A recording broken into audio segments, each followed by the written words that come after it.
crowd. Man, Lynn must be going for the record. It's good to see so many of you here. I'll open with prayer. Dear Heavenly Father, we thank you for this glorious fall day, for the changing of the seasons.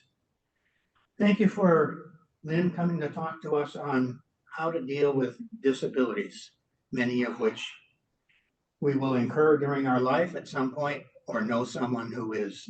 Lynn will talk us through and tell us what she has learned in dealing with disabilities. Be with us as we go through this election process. Guide us. Help us to be not as divisive a country. Be with all those in our family that are in need of healing touch and grace, whatever that may be. Just bless this day and this morning's presentation. Amen. Amen. So Lynn, without any further ado, we're so thankful for you to, I guess, put yourself out there and talk about disabilities and how we live with them and how we can probably better live with them. So Lynn, please. Those, if you don't know, I think all of you probably know, but Lynn is our director of, what's the formal thing? Communications? Director of Communications. And she's the one that tries to teach me anything I need to do this morning on starting up this thing over each Tuesday. And when I have trouble, I just call Lynn. Yes. Grateful for your help setting up this every week. So thank you to you. So I'll start by saying that I really cannot stand the word disability, because usually dis in front of the word means not, or opposite of, not able. But everyone is able to do things. It's just easier for some folks than others. Here's the definition of disability from the CDC. A disability is any condition of the body or mind that makes it more difficult for the person with that condition to do certain activities and interact with the world around them. It doesn't say that they can't do activities or interact with the world around them. It's just more difficult. But so often the reality is when we hear somebody has a disability, we go, oh, that's too bad. Let's not make an exception and spend the extra money to add a ramp or add in a hearing loop for you to hear better in the sanctuary. And the list goes on and on. And the reality is also, at some point in all of our lives, we will be disabled at some point. This is a statistic from the National Disability Institute. I'm not sure exactly what they consider disabled. In this category, I would estimate maybe there's an even higher number than this. And it could be a short-term disability, like a broken leg or recovery from a surgery, but it also could be lifelong conditions that change with the diagnosis of cancer or Alzheimer's, Parkinson's, a car accident, or anything like that. If you don't know my story, I was around 6 months or so when my parents noticed something was wrong with me.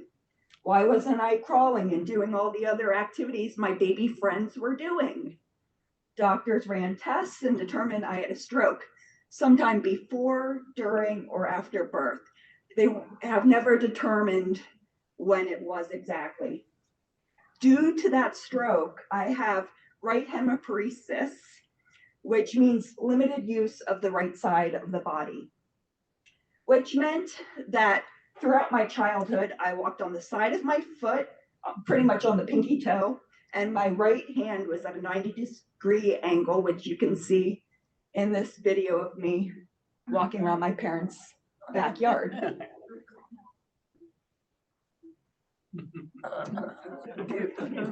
Maybe. There we go.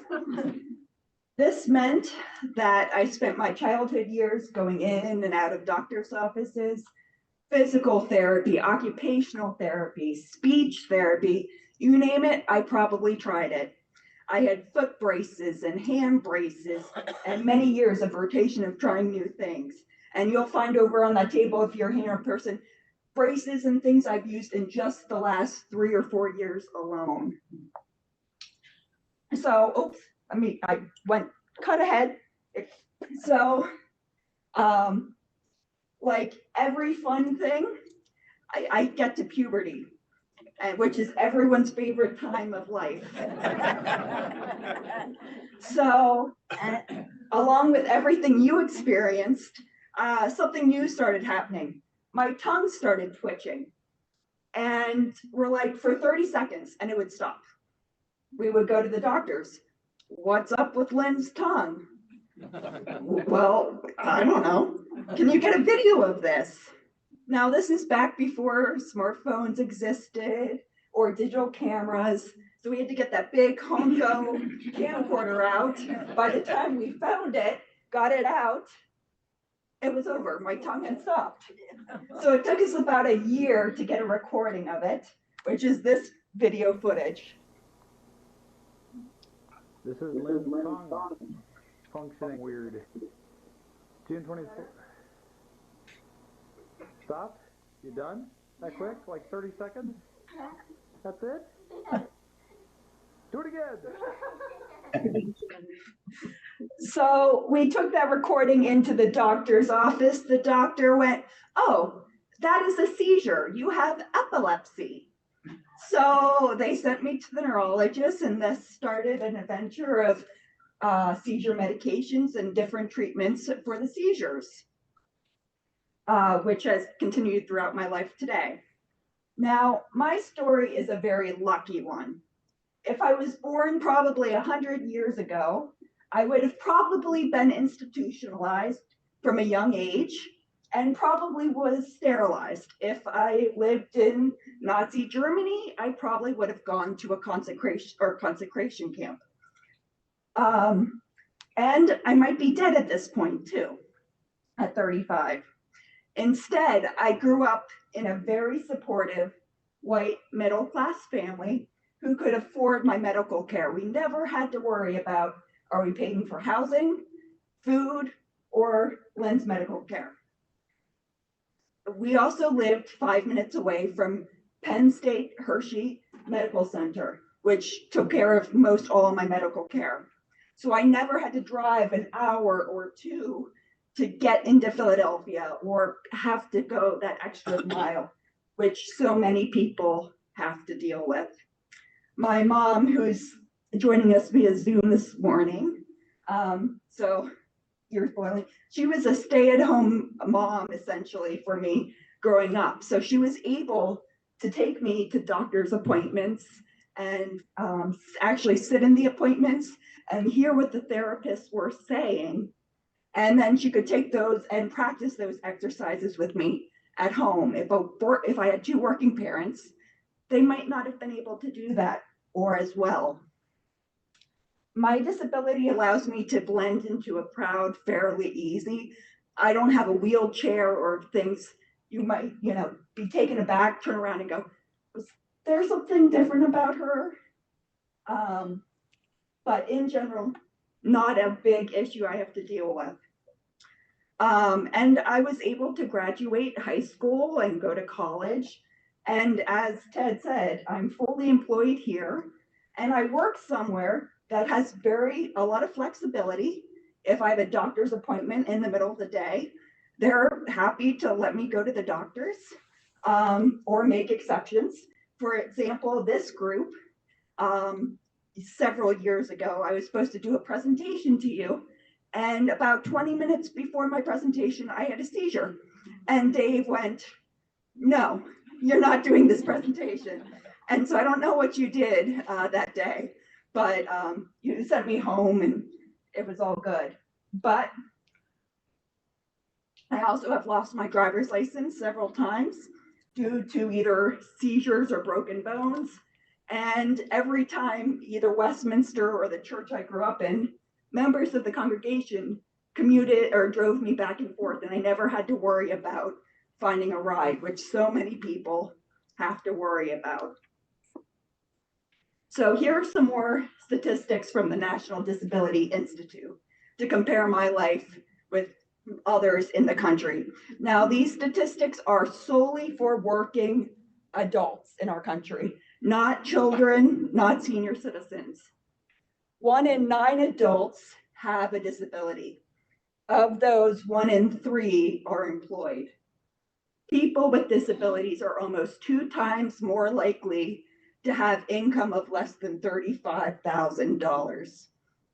People with disabilities are almost 3 times more likely to have extreme difficulty in paying for bills.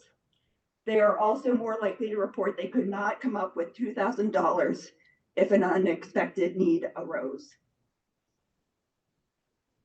Now, going forward, I'm not going to be able to speak for all disabled people. So, and in a couple weeks, Matt Steele is going to talk to you about epilepsy. He too has epilepsy. He's about a year younger than me, so we should have fairly similar life experiences. But when he speaks, he might go, I completely disagree with a bunch of things Lynn said. And that's okay. But I think one general thing that every disabled person has to go through at some point in their life is to go through the grieving process.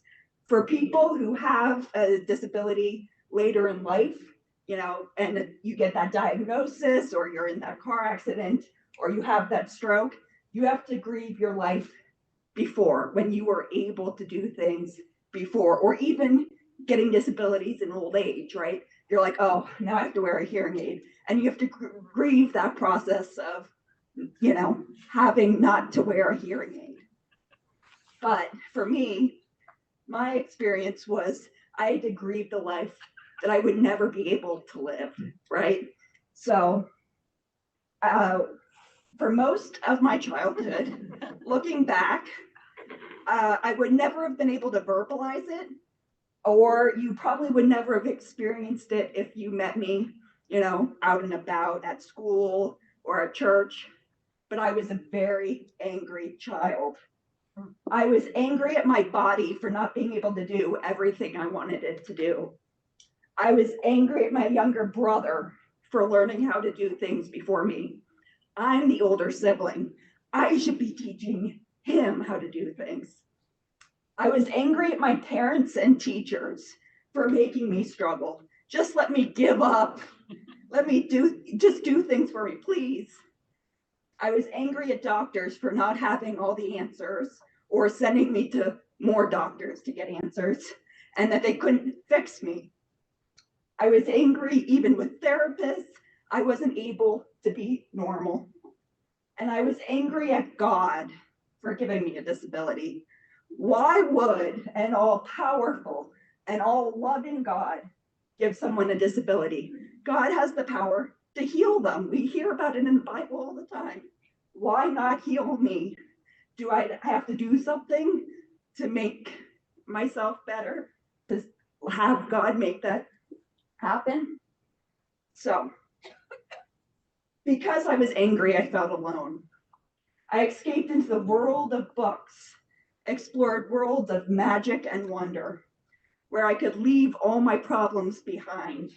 There are many, many, many books that have influenced my life, from Blaine Baum, Judy Blume, Beverly Cleary, Roald Dahl, C.S. Lewis, Louisa May Alcott. But these 3 books you see behind me or on the screen have had long-lasting impacts into the person I am today. Oh, and interestingly, when I was starting to put this together, I noticed these 3 books, all of the main characters are orphans who are independent and misunderstood in their communities that feel alone. But they beat to their own drum, find a community of kindred spirits, and fight the world to make their problems better through their independence. But the reality was, even though I felt alone, I was not alone. I hated my body. I couldn't love myself, but I had a large community of people who loved me. What I needed from my loved ones, which thankfully I got, was unconditional love. My parents sat with me and let me vent my frustrations and anger. I had their unwavering support. They were always my cheerleaders. They told me that I was beautiful, even though I never felt beautiful. They always determined that I could do anything I set my mind to. When I wanted to give up, they wouldn't let me. most importantly, I think they didn't verbalize their fears and worries about my life in front of me. I think this is a key and very challenging thing for caregivers to do. Their disabled loved ones or anybody that they're interacting with usually hate their bodies, are angry or depressed, don't think that they can do things. And if their loved ones repeat those fears at them, it's just going to make it worse and they're going to believe it. But if you say there's a better way, maybe one day that inner voice might change from I can't to I can. So we need our caregivers and loved ones to help us see the better way and help us change that mindset. How can life be better? And my caregivers and loved ones help me change the narrative of my life from a fixed mindset of negativity to a positive growth mindset. Reflecting back on other things I'm thankful for my parents did for me was they made me figure out how to do things. They let me struggle, which is so hard to do. You just want to reach out and take away the pain and not let them struggle. But this doesn't help anyone. As they say, teach a man to fish and you feed them for a lifetime. It's a running joke in my family that when I make a Christmas ornament, it turns out terribly. It gets smudged. Anything I do, really, spill food all down my front, whatever it might be. But whenever I pull out all my Christmas ornaments to hang on the tree, I pull out a homemade ornament. I go, I bet I made this when I was 3 years old. And I flip around the back and it says, Lynn, age 11. But it's mine and it's beautiful because of that. When I worked at the Hershey Story, which you can see here, every Christmas we would roll out a chocolate gingerbread ornament for the kids and let them take it home with them. They would roll out the dough, use a cookie cutter to make a shape, and then decorate it with icing, and we'd add a little ribbon to it for them to take. One girl came in with a very similar condition than I had as a child.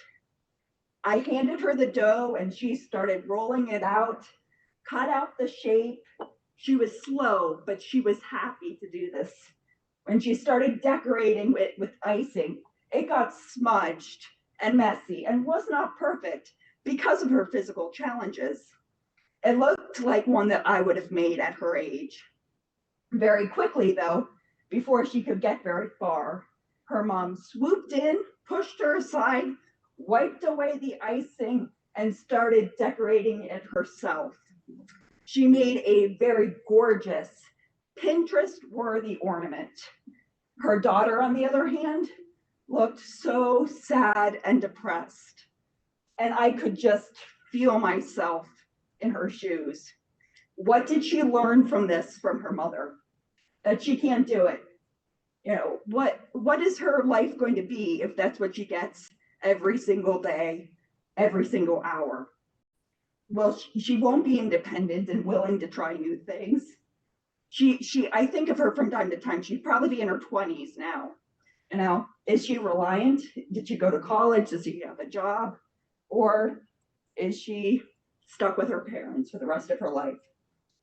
I hope that she had good friends and advocates beyond her parents to help her see a better world. I was lucky in the fact that my friends were.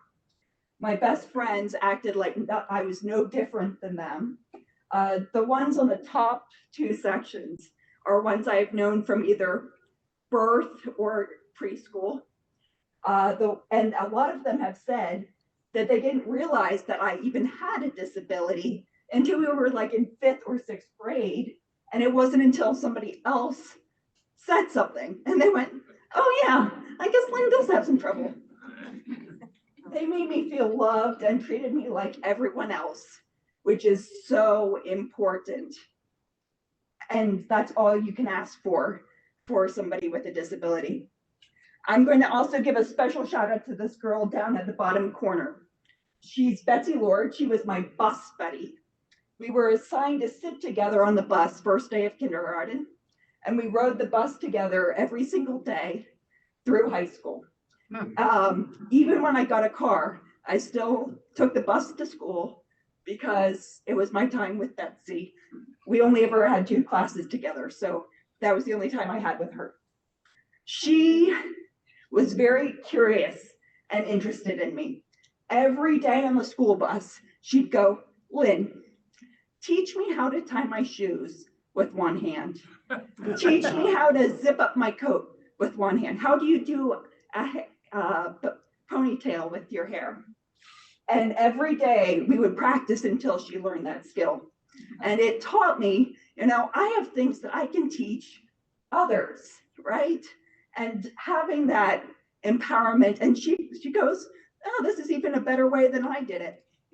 So having that respect and love is so important. I was also surrounded by loving advocates. This lady here is my 3rd grade teacher. I could not find a photo of her with me, so this is her daughter. But 3rd grade in particular was a rough year for me.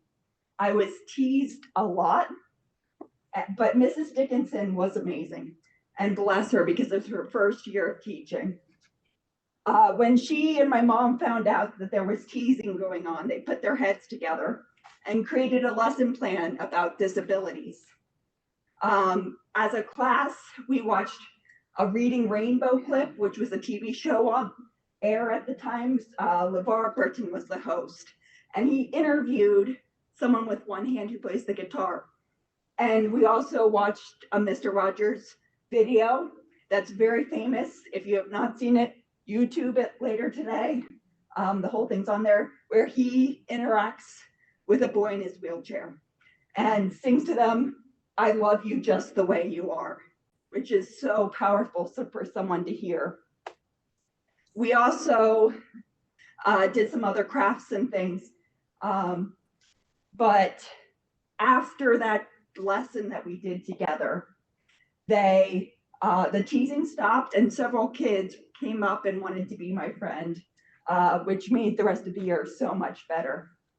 And you might be thinking, "Lynn, Mrs. Dickinson was your teacher. Of course she's an advocate for you, right? What can you as just a general person do?" I'll tell you another smaller example of an advocate in my life. My parents signed me up for swimming lessons in preschool at our local community pool, and I took lessons for years. I got really good at floating on my back, but I could never figure out how to actually swim. And I needed extra help, right? I started to become the big kid in the class, all these little teeny kids, and it became kind of inappropriate for me to continue to be in these classes. So my parents decided to hire a private swim teacher for me, but we didn't have a pool for me to use. But we did have neighbors across the street who were basically surrogate grandparents for me, Mr. and Mrs. Walker. And they had a pool in their backyard and let me use it for my private swim lessons and let me go over and practice 24/7 whenever I wanted. And sure enough, after working with that teacher, I was able to actually learn how to swim and figure out how to do it with one hand. And it's partly because of the generosity of the Walkers. So while you might be someone small, you can have your listening ears on for those smaller roles. What you see or hear from people that might be this little thing that you could do that might not even be any bother to you on a daily front. You can also see little things in the grocery store or things like that that might just be small things that would make a difference for so many people. You can also simply just be an advocate by showing unconditional love and forgiveness to everyone you meet, including here at church. Along with friends, safe places are needed for anybody to feel safe and loved. Since, as I said, school wasn't always a safe place for me to be, church was. My church was my second home. We were what felt like every day. It was a place where I could be myself, and everyone loved me for being me, even though I got into more trouble there than I did at home or at school. They let me be silly and crazy, even when it was improper to do so.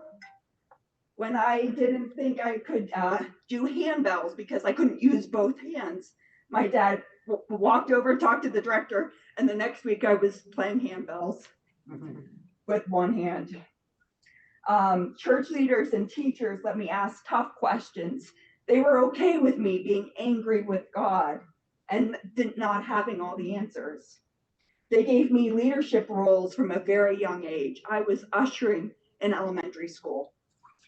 Having safe and warm and loving environments are so key for anybody to thrive and bloom, whether that's from age 1 to 101. Another key thing for people is to have role models. My parents were sure to introduce me to people like Helen Keller and Lois Braille, so I did not feel alone. I didn't really interact with anybody with a disability around me in my life.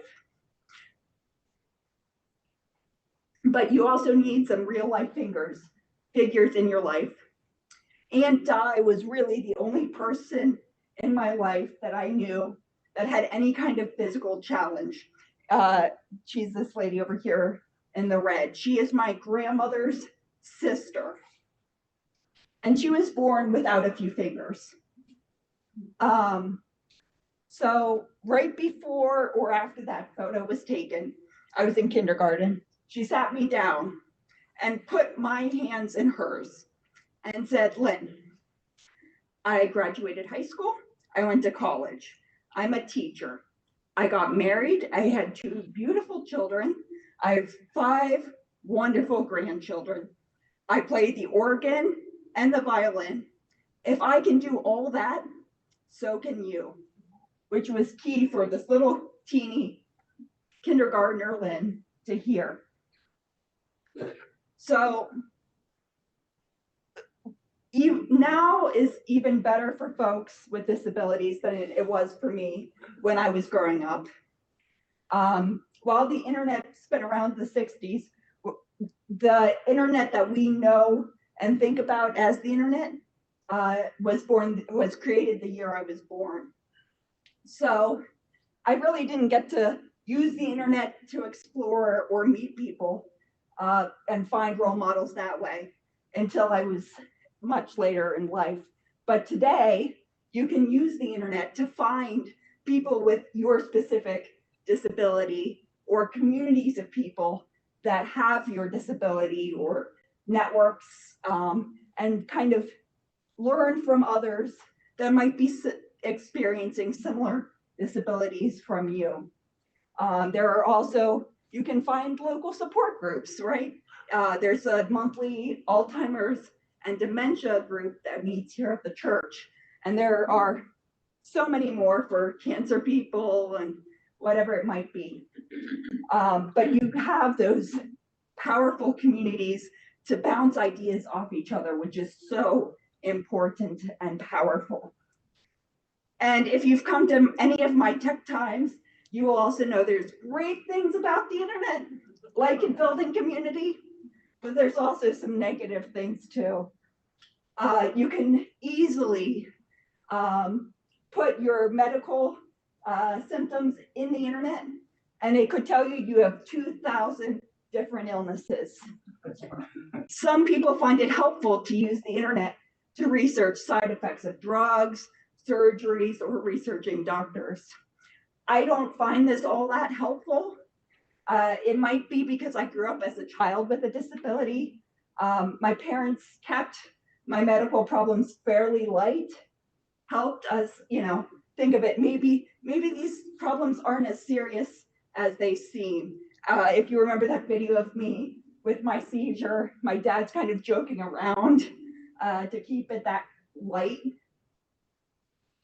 And also I had to trust my parents to make my medical decisions for me. And they in return had to trust the doctors. And we didn't have the internet to do all that research ourselves. So in general, I trust doctors. Yes, doctors are human. They make mistakes. They're overworked. They don't have enough time to see all their patients. Usually you're waiting in the waiting room for 2 or 3 hours, and then you see them for 5 to 15 minutes, right? The system is broken. Medical care is too expensive. Insurance is frustrating for patients and doctors.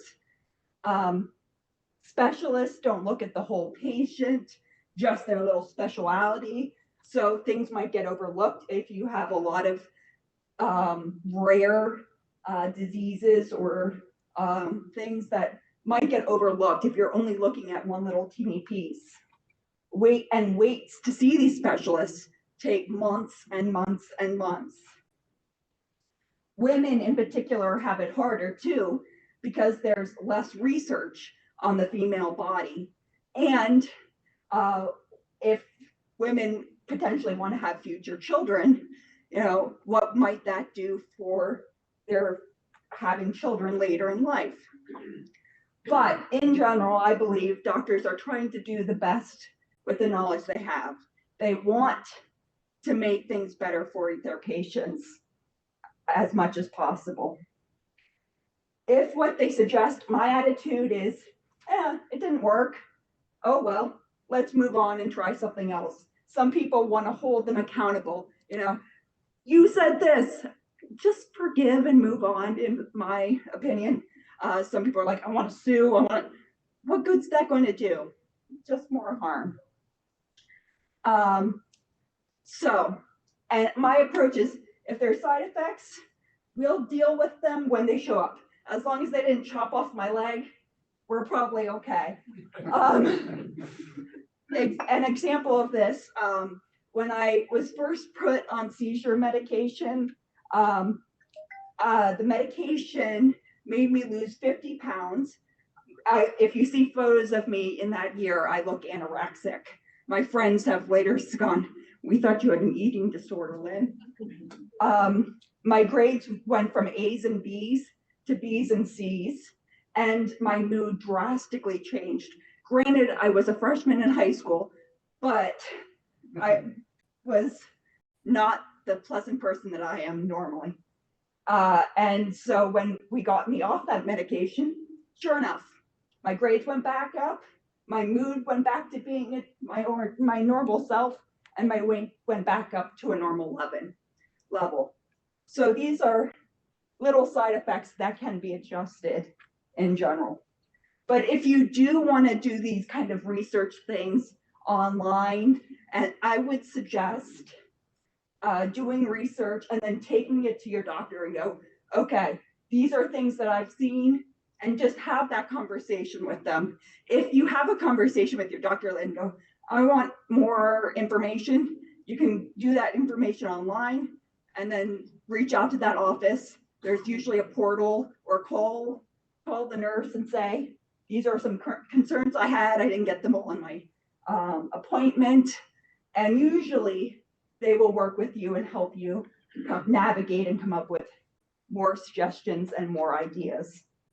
But please use sites like the Mayo Clinic and places like that that are credible sources, because there are so many misinformation about science and medical research as well. But if you have a trusting, caring relationship with your doctor and have that dialogue, it's so important.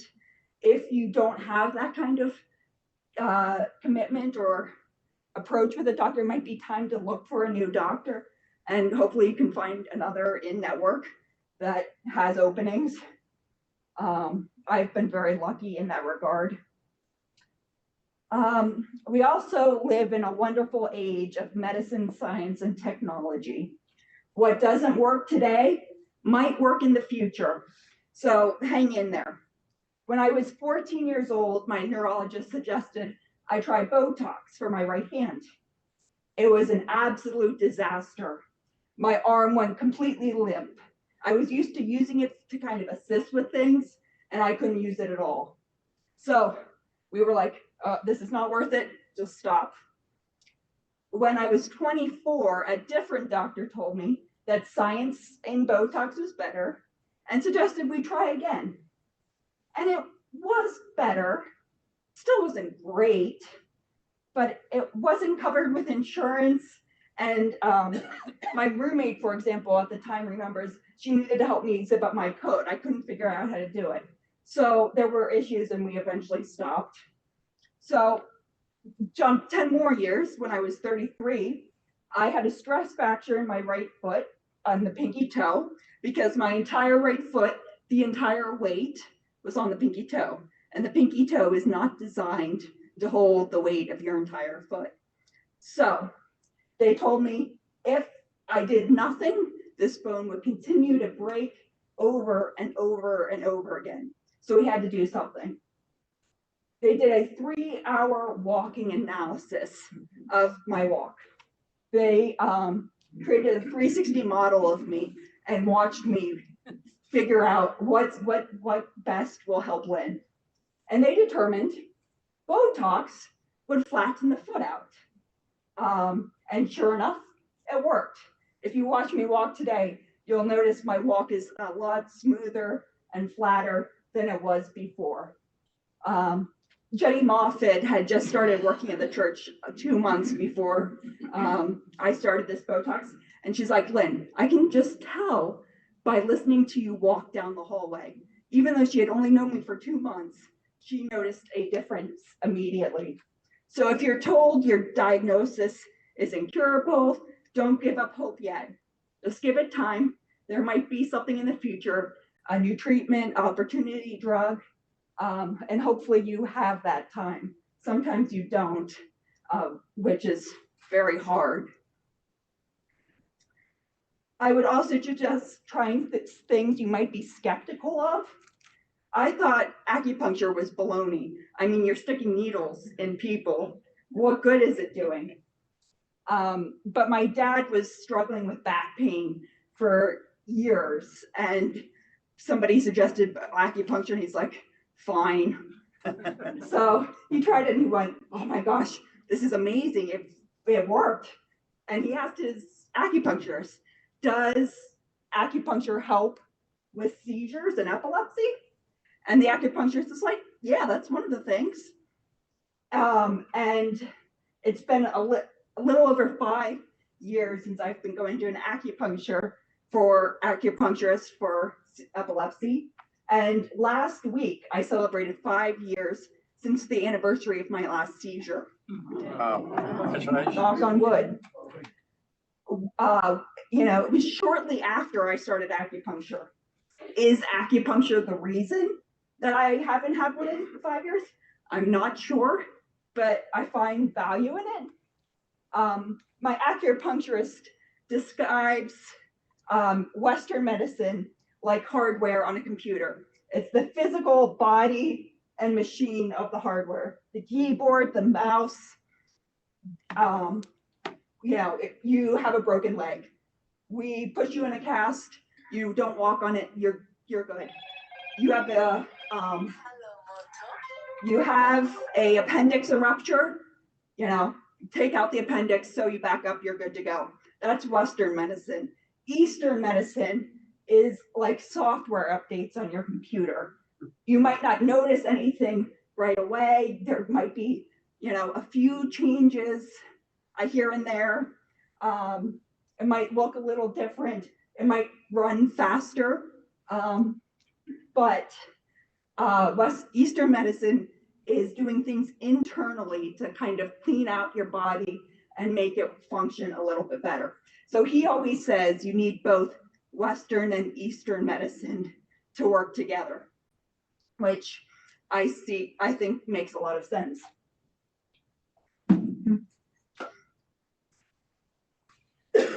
Excuse me. Kind of starting to wrap up, I would suggest asking questions whenever you feel uncomfortable around somebody with a disability. Most people are happy to talk to you about their disabilities. They'd rather you ask them than their friends, spouses, or talk behind their backs, especially if they've come to the acceptance stage of their diagnosis. If they're still in the anger, denial, depression stages, they might not be ready to talk to you. But most people I know are very, very happy to talk to you. There is no question that I would be uncomfortable for you asking. So feel free after we're done today to ask anything. I would also suggest asking yourself. There's a lot of resources you can find, both online and just by talking to other people. There's a ton of different books, thousands. These are 3 that I have read in the last couple of years that I have found really interesting and helpful. This book, A Mind Unraveled, is about a journalist who's around my parents' age. He's epileptic, and it's his experience with epilepsy. My parents read the book and went, Lynn, we think we finally understand you. So if you're curious about epilepsy, that might be an interesting read for you. Life on Delay is a book about another journalist with a debilitating stutter. And it's his journey through living with a stutter his entire life. One takeaway I got from that book was, he says, a lot of people, when they realize you have a stutter, say, oh, take your time, slow down, I'm here, I'm patient. And then they just give up after 30 seconds. Okay, I'm done. Just don't say anything, just sit there patiently. It might take them 5 to 10 minutes to just get out one sentence, but just being present is so important, which is key for a lot of different things. And Country of the Blind is another one that I really enjoyed. That's about a man who finds out in his 20s that he's going to be blind at some point in his life. So it's his journey of accepting that diagnosis and trying to embrace life because of it. There's also a ton of really good children's books. I'll give a little pitch to Pastor Leah's sister-in-law, who wrote this book after her child was diagnosed with epilepsy, to talk about that for his classroom. So there are a ton of children's books out now that you can look into if that's something, conversations you might have with other children. Some of you might know Pastor Carolyn Cupp over at First Pres Westchester. I think she has cerebral palsy, if I remember correctly. She just launched a book a couple weeks ago called This Is How We Play, a celebration of disability and adaptation. I meant to get a copy and completely forgot for you guys today, but I look forward to reading it. I have a feeling it's going to be really good. There's also a ton of movies and TV shows to get you in the frame of mind and live people. So if you're not a reader, there are hundreds of shows. There are more and more now than there used to be. If you've not seen CODA, please do go out and do so. It's CODA stands for Child of Deaf Adults. It's currently my favorite film of all time. But they're also adding more kind of disabled people as one-off characters in TV shows and movies, which they haven't done before, and actually hiring disabled people. They got kind of, Hollywood's been rebuked for hiring able-bodied people in disabled roles. So they're really trying to make a point of hiring disabled actors, or going, this actor or this role could be a disabled person, which is so important. Marilyn Markle in West Wing was a character like that. It wasn't, her disability was never mentioned as the character. She just was a deaf character. There's a lot of also documentaries that are interesting. One I will highlight is Crip Camp, which tells the story of the passing of the Americans with Disabilities Act, which is the civil rights law that does discrimination based on disability and affords similar protections against discrimination with Americans with disabilities. Unlike the Civil Rights Act, the ADA also requires employers to cover or provide reasonable accommodations to employees with disabilities and impose accessibility requirements on public accommodations. The ADA disabilities include both mental and physical conditions. And the condition doesn't have to be permanent to have that disability coverage. And you might be thinking, Lynn, this act has been around for a long time. It hasn't. It was introduced in the Senate 4 days before I was born. And President George H.W. Bush passed it over a year after I was born. So it was in my lifetime. And it might make you breathe a little easier in this time of political polarization that this act was passed unanimously in the House and only 8 people voted against it in the Senate. So very bipartisan.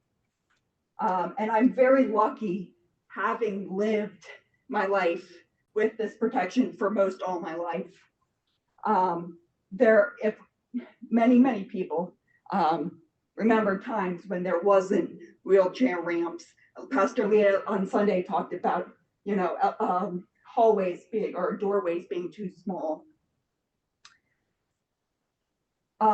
If you take one thing away from this presentation, I wanted to treat disabled people you're interacting with the exact same respect and love you would for anyone else. Don't go out of your way to do anything different. And you might be saying, Lynn, of course, I already do this. And I get it, I know.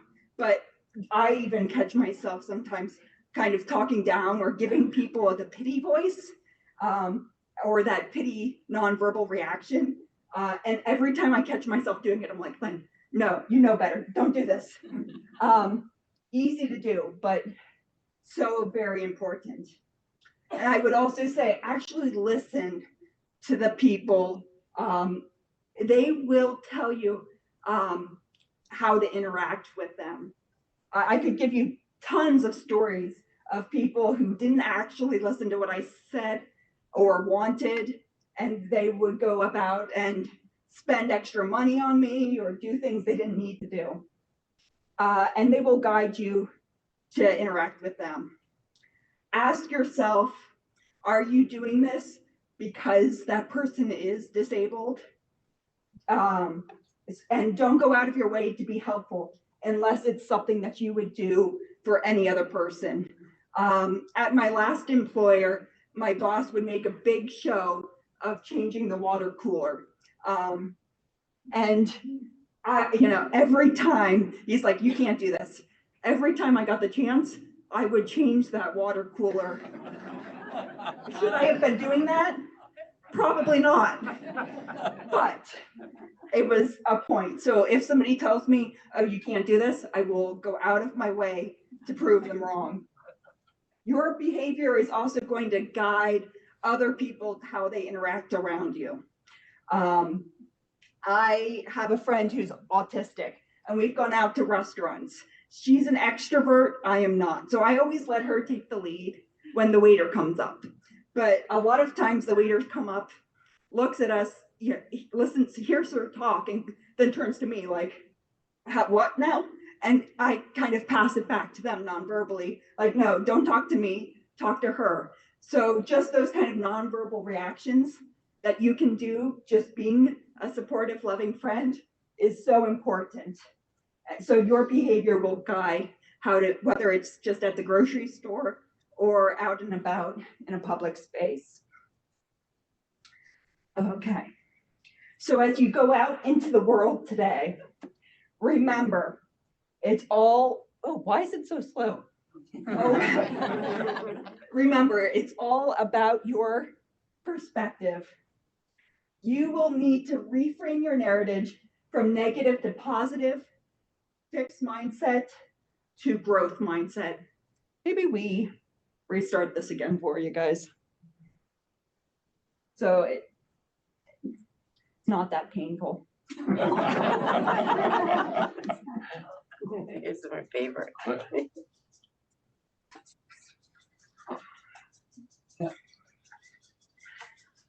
You lost your share. I know. Then they'll fix it. Gene and Bob. Okay. Oops. Oh, that's not what I wanted. More Lynn.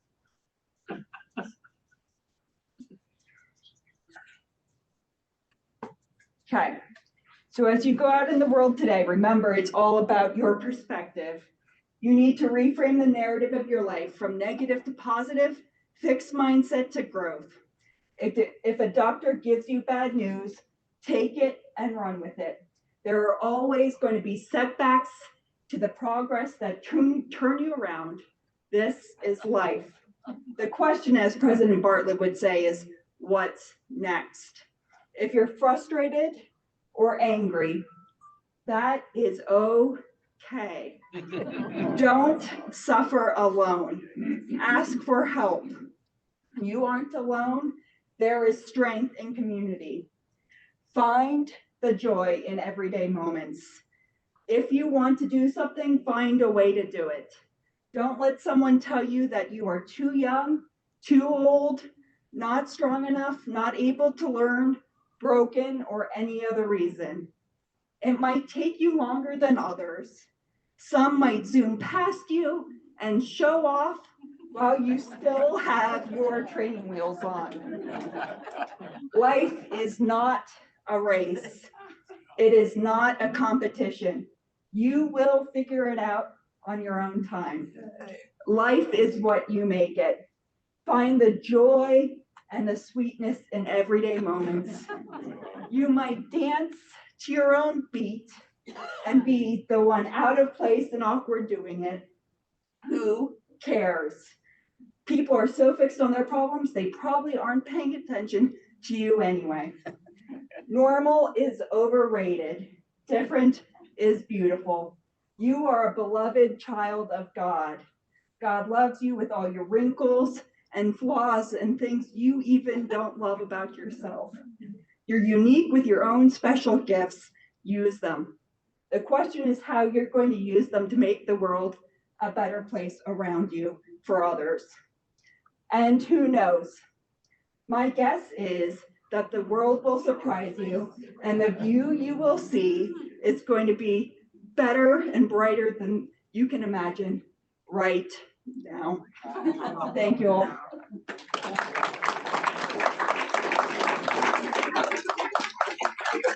Thank you.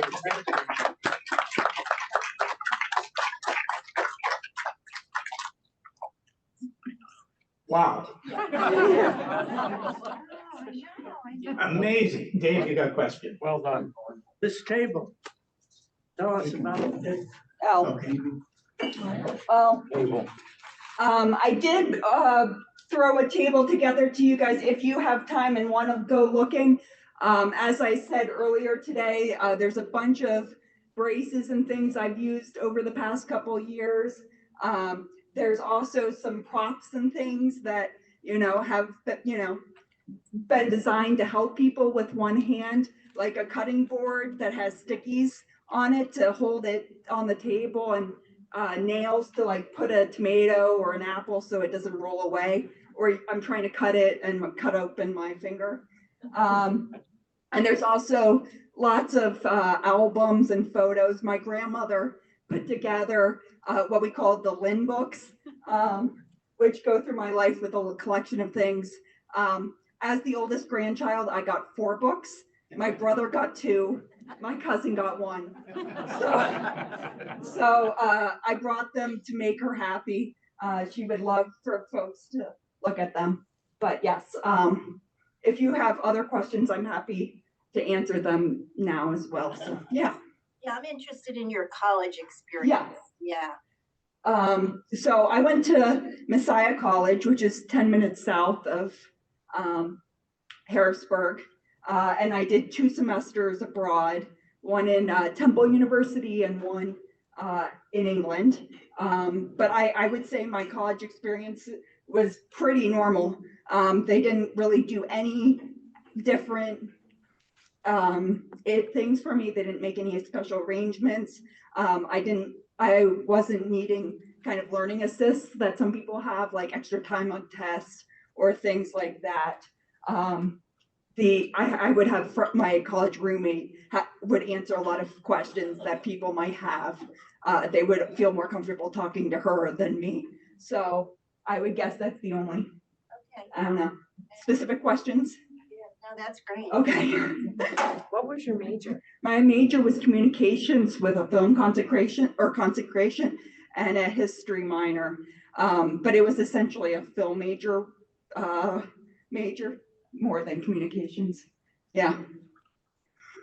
Doesn't your mom do similar, what you do for this? Yes, my mom's a director of communications as well at the church I grew up in. She started that when I was in high school. She started part-time and is now full-time there. Your parents were amazing with you. Yes, I hope you hear that, Mom. Mom. Yes. Other questions? Okay, again, thank you, Lynn. It's, if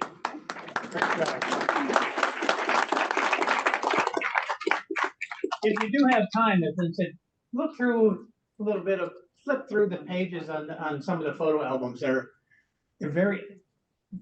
telling of Lynn growing up normal. It's like any other child growing up. But it's her life story. But thank you. Such a gift of a personal recollection of how we live with and grow up with a disability and how we might relate to those who do. So with that, let's see, Dave, I forgot to look at the schedule. Next week, I think it's Matt, is it? Or it's- Dave's doing it. Dave, you're next week? Boring talk on heaven for me. So all 3 of you are, all of you. It's the dichotomy of voting elections and heaven. All right, so next week we have our resident lecturer, Dave, giving us another talk. His are always very interesting and telling. And again, thank you for being here. Lynn, I think you came close to tying the record for attendance, over 40. So that's always good. And just thank you for all coming out on this beautiful day. Have a great week. You too.